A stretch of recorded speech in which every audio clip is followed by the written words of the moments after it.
Hey everybody, it's Neil and we are going to assemble this kind of shelf unit thing here. And it looks like it's gonna be pretty straightforward here. We have all these different pieces and parts. And we can get to go. And so I'll assemble this and I'll show you what it looks like when it's done.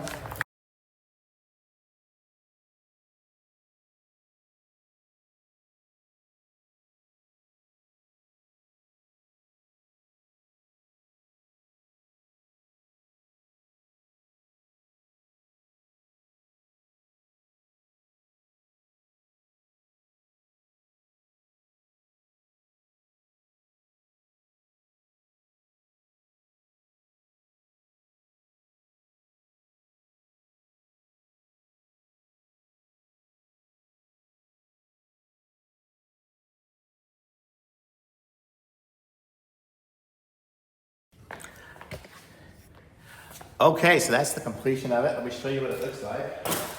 Here. Ready?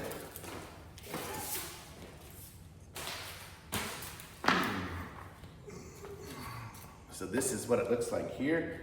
Let me put it up against the wall here. Not sure if this is going to be the eventual place for it, but it fits really good. Like that. Oh. Okay, so that is what it looks like here. Let's see, I'll show you guys what it looks like. See, it looks like that. So it's a nice little shelf unit. You can put little trinkets and things on top of it. These are the mounting brackets, so you will mount it to the wall so you can get it to the wall. But you can see it's pretty tall. I'm about 6 feet tall, almost, so it's a little bit taller, 6.5 feet tall. And very cool, and it's got the little light. Put all sorts of cool stuff on there, so nice little shelving unit, very cool. Very cool indeed. I like it. Thumbs up.